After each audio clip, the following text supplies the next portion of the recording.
United Arab Emirates में एक city है जिसका नाम है रास अल खैमा, और रास अल खैमा में एक ओल्ड विलेज है जिसका नाम है जजीरा अल हमरा। और जजीरा अल हमरा दी गोस्ट टाउन ऑफ रास अल खैमा के नाम से या अल हमरा गोस्ट विलेज के नाम से ज्यादा जाना जाता है। ये जगह कई सालों से अबैंडन है, लेकिन सिर्फ इतना ही नहीं, यूनाइटेड अरब एमिरेट्स में रहने वाले लोगों का मानना है कि ये जगह हॉन्टेड है।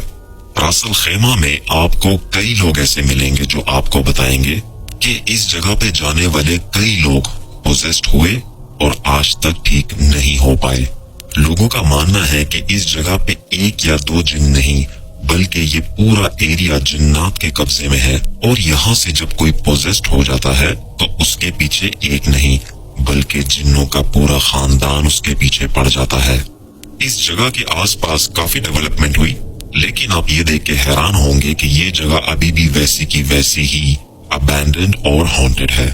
इस जगह के बारे में आपको कई कहानियां सुनने को मिलेंगी, उनमें से कुछ मैं आपको सुनाता हूँ। यहाँ पे रहने वाले पुराने लोगों से जब पूछा तो उन्होंने बताया, एक रात जब लोग सुकून की नींद सो रहे थे तो उन्होंने देर रात अजीबोगरीब आवाजें सुनी, लेकिन खौफ के मारे किसी ने भी अपने घर के बाहर निकलने की जरूरत नहीं की।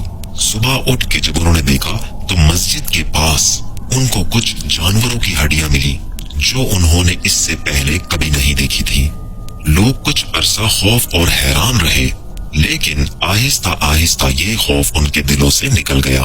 पर जो बात ये लोग भूल गए थे, 2 महीने के बाद ये फिर शुरू हुआ। एक रात फिर ऐसी आई जिसमें देर रात लोगों ने ऐसी आवाजें सुनी जैसे कोई जश्न मनाया जा रहा हो। कुछ दलेर लोगों ने जब बाहर निकलकर देखने की कोशिश की तो उन्होंने देखा कि कुछ फासले पर एक अजीब सी रोशनी है और एक जश्न का माहौल है, और लोग हैरत के साथ साथ बहुत डर भी गए।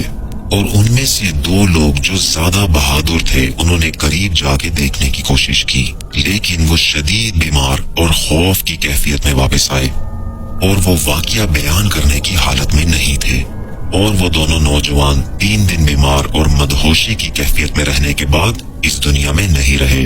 और जहाँ पे उन दोनों नौजवान को दफन किया, वहीं पे उसकी अगली रात फिर से जश्न का माहौल था, और इस खौफ से लोग इस जगह को छोड़ने पे मजबूर हो गए। और उसके बाद से आज तक ये जगह जिन्नों के कब्जे में है।